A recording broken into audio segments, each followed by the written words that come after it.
Sean todos bienvenidos nuevamente al Casaqueo. El día de hoy tenemos a José Pablo, aquí otro compañero politólogo que conocí en mis días de estudiante. ¿Cómo estás, José Pablo? Buenas tardes. Bien, gracias Luis y siempre gracias por invitarme, hermano. Buenísima onda. Sí, sí, aquí para que también te fogues un poquito en el mundo público de la política. Eso me interesa. Buena onda, siempre es necesario, vos. Buenísima onda. Ok, pues, ¿cómo te va? ¿Qué tal tu vida? ¿Qué te contás de bueno? Pues, pues ahí todo bien, siempre pendiente ahí va de la coyuntura nacional que al parecer como dirían por ahí, es una montaña rusa, digamos, puede pasar cualquier cosa en cualquier instante, pero bueno, ahí vamos. Definitivamente, definitivamente. Bueno, si querés, para no divagar demasiado, creo que podemos empezar con los temas que teníamos programados.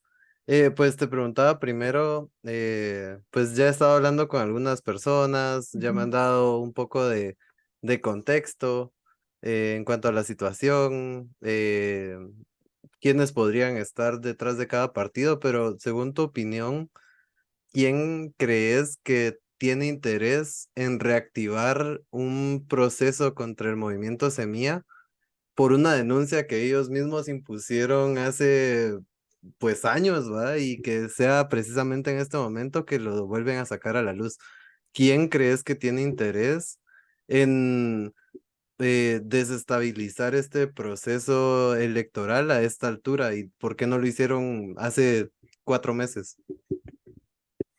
Bueno, yo creo que, digamos, esa pregunta no se puede alejar del contexto electoral. Creo yo que el caso de Semilla no es un caso particular, ya es más bien la tónica vamos, la tónica del evento electoral que estamos viviendo, ¿ya? Hay ciertos procesos para analizar los eventos electorales. Uno de esos son los procesos de judicialización y el otro es el proceso de los criterios de la aplicación de la legislación electoral, si son de forma parciales o imparciales. En ese sentido, creo que el caso Semilla eh, está dentro de la lógica de otros procesos anteriores que hemos estado viendo, por ejemplo, la salida cuestionable o no de Jordán Rodas, la salida igual cuestionable o no de Arzú, posteriormente, digamos, en plena mitad de campaña, la salida de Carlos Pineda, una especie de ley mordaza que se le aplica después bueno, antes a Edmo Mulet y también por ahí a Manuel Villacorta. En fin, digamos, dentro de esa lógica creo que hay que entender la cuestión de Semilla.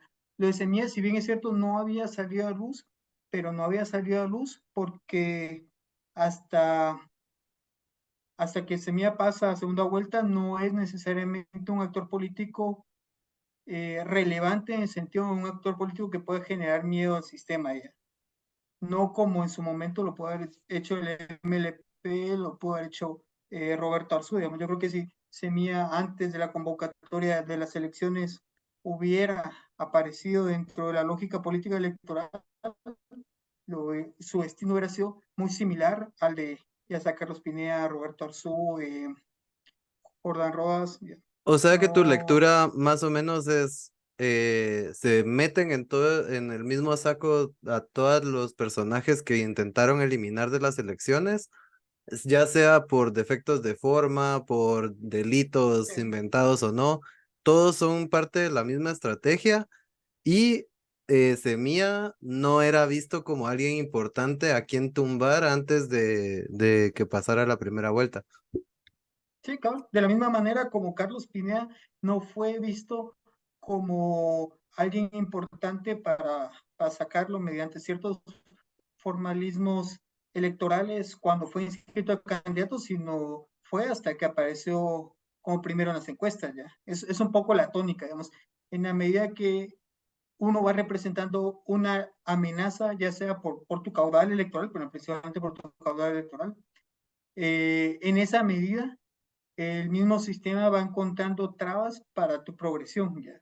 Lo de semilla se vuelve un poco más complejo porque semilla pasa a segunda vuelta. No es lo mismo que esto hubiera pasado en el momento de la inscripción de candidaturas o a mitad de la campaña que a lo que estamos viendo ahora. Ahora hay que ingeniársela aún más grande con los mecanismos jurídicos que te permite la ley electoral de partidos políticos, encontrar ahí las formas de navegar por esas aguas jurídicas. Ahora bien, tu segunda pregunta es, ¿a quién le interesa? Que a veces, muchas veces es muy fácil describir el problema y dar una explicación de la evolución histórica, ¿ya? Y su lógica contextual.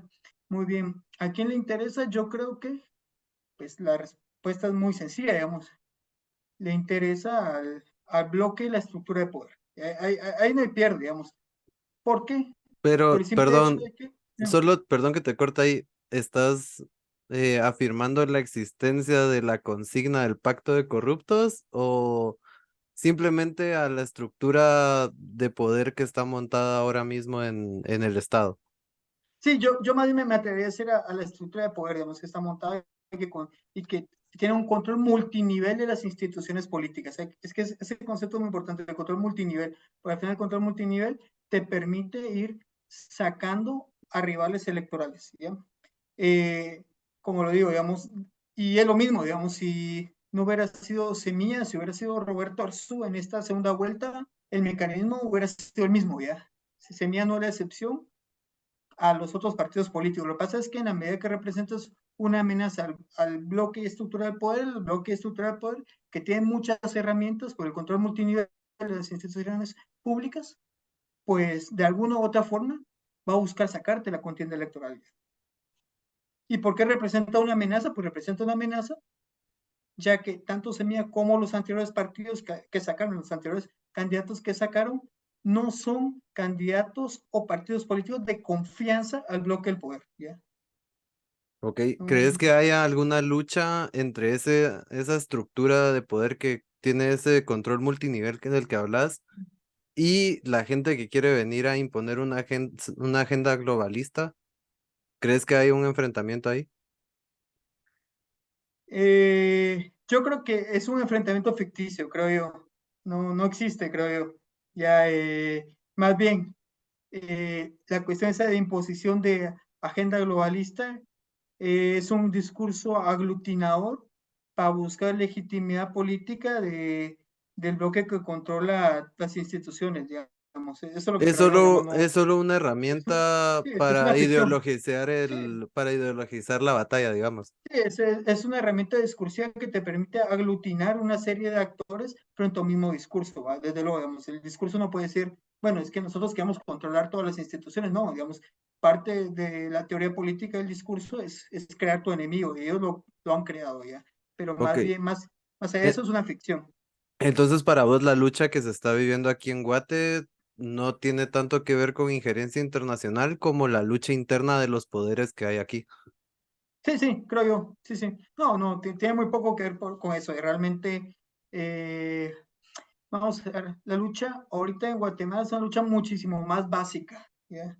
No estamos hablando de a veces esos discursos políticos que a veces se escucha en Europa de que si estás a favor de, de la lógica de cooperación internacional, de, la, de la comunidad europea o buscas discursos más nacionalistas. No, no estamos en esa lógica de discursos políticos, tampoco estamos en la lógica de discursos ideológicos, no estamos tanto en la lógica de los discursos de políticas públicas, sino lastimosamente Guatemala en este momento de su historia está en lógicas discursivas muchísimo más básicas. ¿Ya? Me atrevería a decir, es simple y llanamente el control de quién tiene las instituciones públicas, independientemente de tus líneas discursivas. Las líneas discursivas en este momento solo sirve para aglutinar a la gente que tienes atrás. Ok, va. Basado en esto, pues hemos vivido un proceso electoral de los más sucios que yo me recuerde, la verdad, de los más manoseados. Eh, ¿Cómo podemos darle legitimidad a un proceso que sabemos que está manoseado desde el principio y que sabemos que no se hizo un recuento de votos a conciencia, sino que simplemente se validaron unos resultados que ya se tenían anteriormente? ¿crees que tengamos o estemos en la obligación de apoyar a este gobierno, pase lo que pase en las urnas o lo que nos digan que pase en las urnas? Sí, creo que hay varios elementos en lo que dijiste. Ujú, ujú. Vamos a ver, Desmontame. veo, vamos a ver, veo como tres elementos, básicamente, y vos me corregirás si estoy en lo correcto, Dale, dale. o si me equivoco, ¿ya? Uno, el proceso de legitimidad, digamos, de todo el evento electoral, no sé si hacemos un poco el cuestionamiento. Dos, tocas el tema del conteo de votos, digamos, un poco discutible, Que yo siento que van de la mano esos dos. que ha sido discutible, ya ha sido discutido, perdón. Ujú. No que no es discutible, perdón, pero ha sido discutido. Y el tercero, la tercera no muy bien lo entiendo, es, digamos, ¿cómo apoyas al gobierno que salga de este proceso electoral? Esa es Sí, la duda. la posición que van a tener ellos frente a la sociedad después de Mm. todo lo que hemos vivido ahorita en las elecciones, ¿va? Más o menos. Ah, ok. Va, vamos a ver, digamos, la 1 y 2, que creo que muy bien vos lo dices, a lo mejor los vamos a amarrar. Uno, creo yo que más allá de algunas voces disidentes al proceso institucional, creo yo que el proceso meramente lo que es el escrutinio, no voy a entrar a debate del proceso anterior, digamos, al proceso de escrutinio, que fue, digamos, la eliminación de candidaturas, Mm. sino meramente el Ajá, proceso sí, cabal, formal del centrémonos, escrutinio. ajá, cabal, en el proceso de Creo votación, yo va, a que partir del domingo creo, 25. creo yo que es indiscutible por muchas razones ya. Uno, estos discursos de fraude creo yo que no tienen cabida. En primer lugar, tienes 24.000 juntas receptoras de voto, tienes más de 100.000 personas, digamos, en las juntas receptoras de votos, todas ellas sin ninguna afiliación partidaria. A eso se suman los fiscales de los partidos políticos. En realidad, digamos, tienes un proceso en el cual participa mucha gente y a ese proceso vos le tienes que sumar las diferentes misiones de observación electoral, tanto nacionales como internacionales, digamos, nacionales como la MOE, el PRO, el PMI, internacionales como la Unión Europea, la MOE, OEA, en fin, digamos. Hay una serie de misiones que el punto en común es que, digamos, los estándares internacionales ya.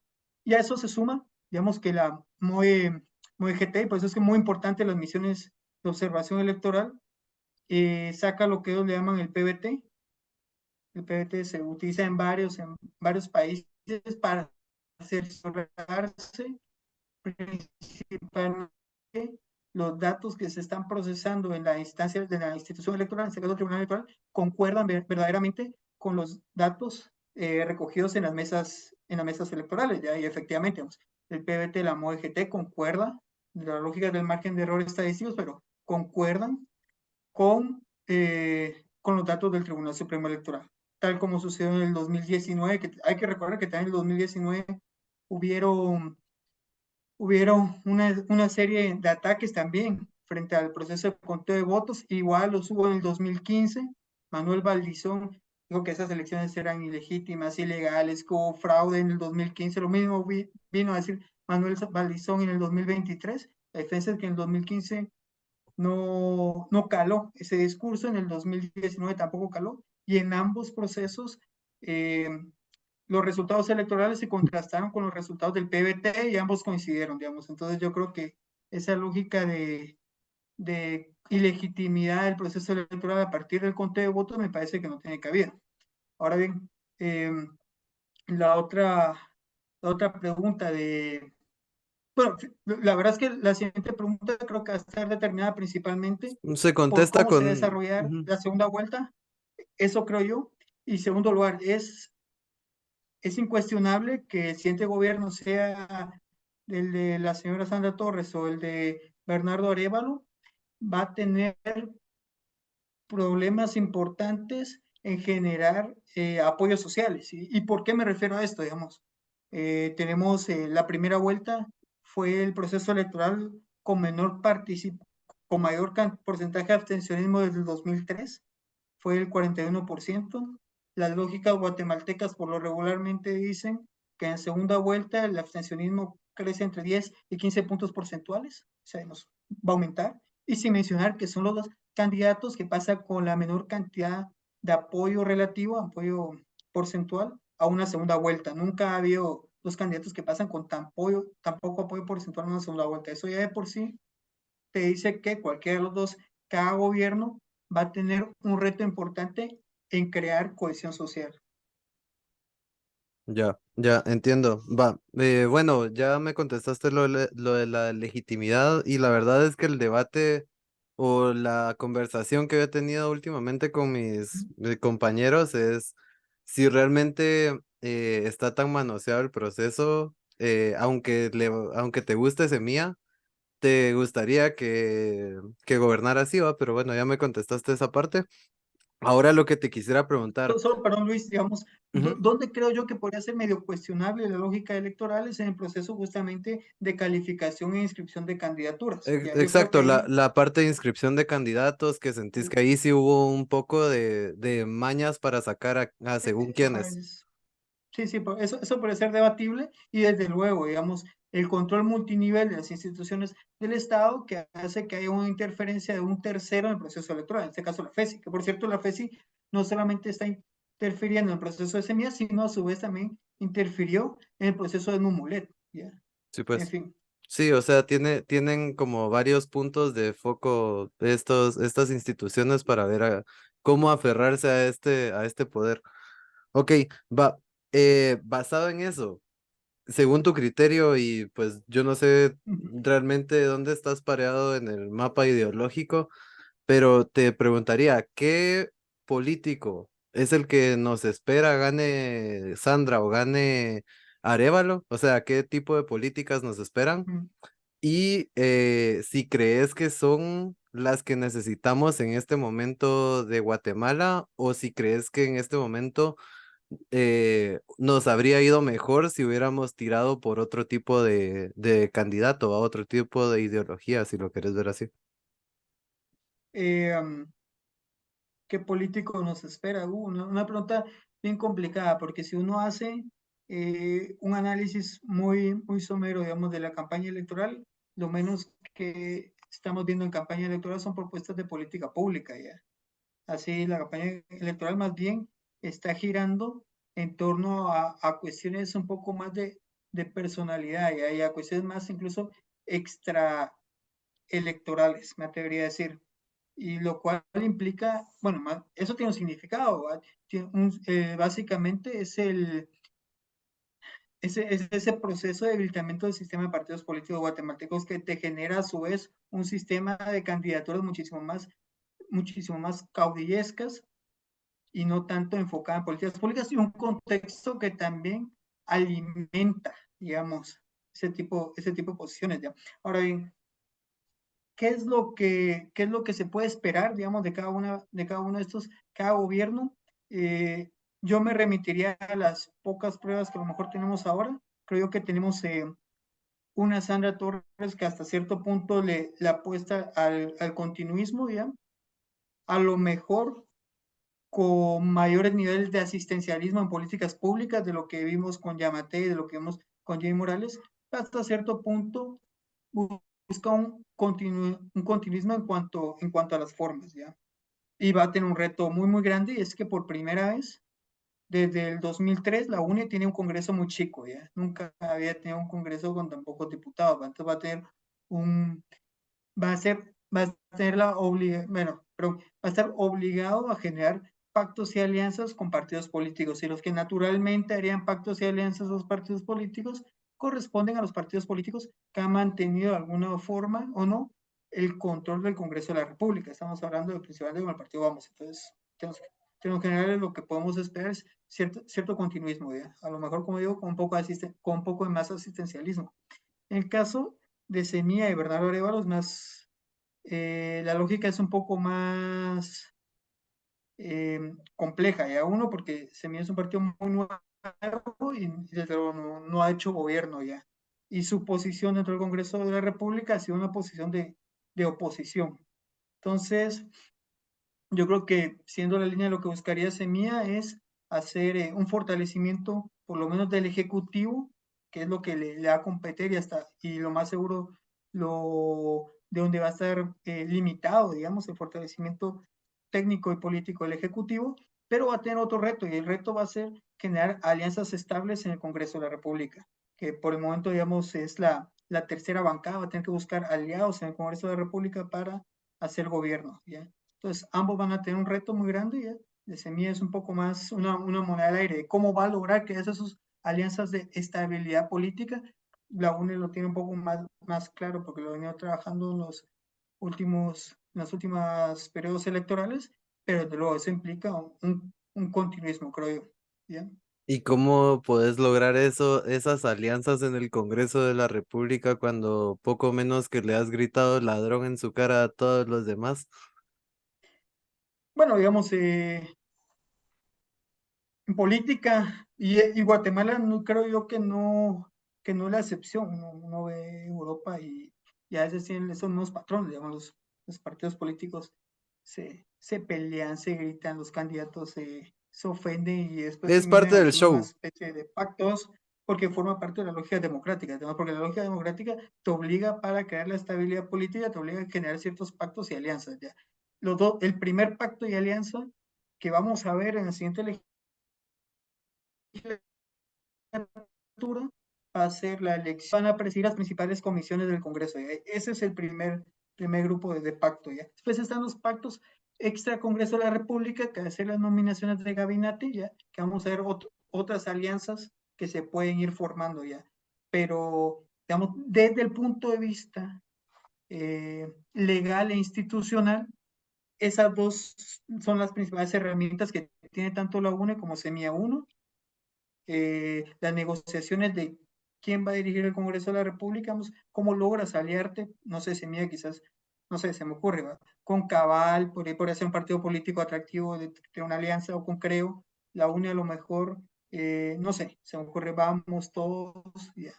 Pues mira, Y sí, per- sí, ajá, por la tónica que han tenido ahorita los dos candidatos en la segunda vuelta, la verdad es que no me sorprendería nada una alianza Semilla-UNE, al menos para empezar, ¿va?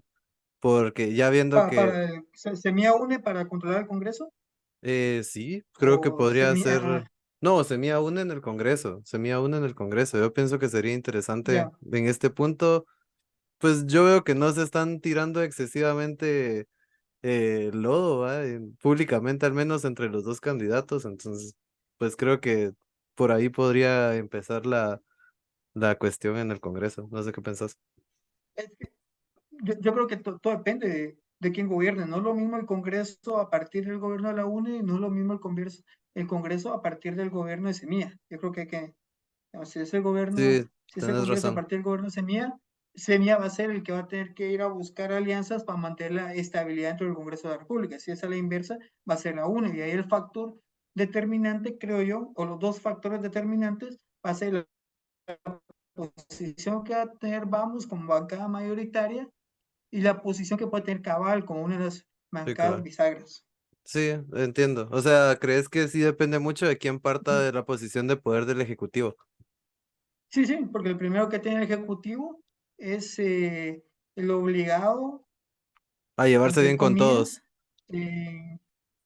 no sé tanto si verse bien con todo, pero empezar a dar el primer paso para formar alianzas, ¿ya? Sí, Alianzas que se entiendo. espera que sean estables durante el tiempo, pero que en Guatemala no es tan Complicado, así, ¿va? ¿ya? Complicado. Y se Va. mira el reto, digamos, es sentarse a negociar, digamos. Sí, bueno, lo que te había preguntado, perdón, era la segunda parte de esto. Eh, ¿Qué crees que necesitaríamos en este momento según lo que está pasando en Guate? ¿Qué te gustaría? Si Bueno, hubiera un político ideal, describímelo. No me des un nombre, obviamente. bueno, yo voy a dividir en tu pregunta en dos, digamos, uno en este momento, desde el punto de vista ideal, ¿qué quisiera yo? Y la otra cuestión del político, ¿cómo espero yo que el político electo ejerza el poder, digamos? En el primer caso, pues que, que el proceso electoral continúe, que haya menos intromisión o que no exista intromisión de las instituciones que no les compete el desarrollo del proceso electoral. Eso es súper importante ya, generar esa certidumbre en el proceso electoral. Yo creo que eso en este momento. Y la segunda, que es una pregunta más de juicio valorativo, considero yo, ¿ya? Lo que se necesita es, desde luego, desde la teoría política tienes un estadista, ¿ya? Pero alguien que tenga dos capacidades. Uno, la capacidad de orientar el Estado, y la segunda, la capacidad personal para crear ciertas alianzas y consensos estables durante los 4 años de gobierno, ¿ya? Que eso te sirve también para llevar, llevar tu agenda de políticas públicas. Ok, ok, va. Y por último, semilla, une, nulo.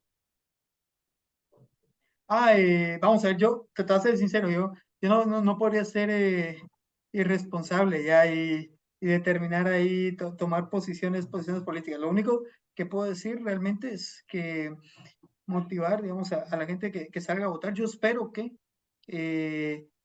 yo, digamos, que en segunda vuelta no siga las tendencias de las segundas vueltas electorales de Guatemala, que como te había mencionado, que cae entre 10 y 15% la participación política electoral.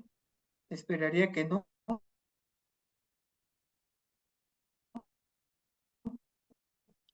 porque si cae demasiado la participación política electoral, también va a ser un mecanismo de semilla o nulo, pero lo importante es llegar, ya, creo yo, y digamos, sí, es que forma parte de la lógica del sistema democrático. Ok, ok. Bueno, entonces no te animas tampoco a darme un vaticinio. ¿Quién crees que gana tampoco? Está Eh, difícil, está peleado. yo creo que hay una serie de variables que pueden determinar eso. Uno, es súper evidente que la zona fortaleza de semillas son las áreas urbanas. Si contamos solo el voto urbano, Semilla logra más o menos entre el 19 y 20% del voto urbano. El de Sandra Torres son el voto rural, que también logra entre 19 y 20%. El reto de Sandra Torres va a ser que, porque el voto rural o las áreas rurales es el voto que más cae en segunda vuelta, ¿ya? No tanto es el voto urbano, sino es el voto en las áreas rurales. Ese va a ser uno la inversa, vamos a mantener su fortaleza en las áreas urbanas y lograr capitalizar un poco ese voto nulo y voto en blanco que fue muy fuerte en las áreas rurales.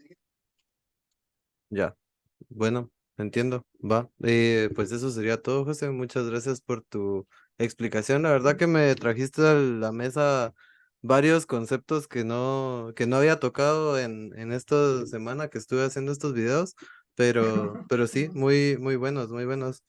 Y pues solamente, no sé si querés dejar alguna red social o algo, o si estamos bien, y si tenés algún último mensaje, ¿no?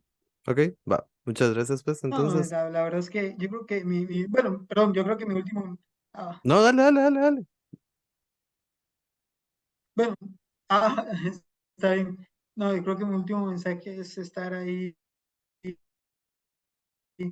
siempre atento, participativa, únicamente al voto, sino también hay otra serie de variables. Una de las variables que estamos viendo es ahora, justamente con el proceso, digamos, con el proceso electoral en sí, digamos, todo el contexto más complejos de la historia. Y eso que en el 2015 hay que recordar que en plenas elecciones sale Otto Pérez Molina, digamos. El colegio electoral también bastante complejo. Pero creo yo que en este caso es probable que se le venza, ¿ya? Sí, va.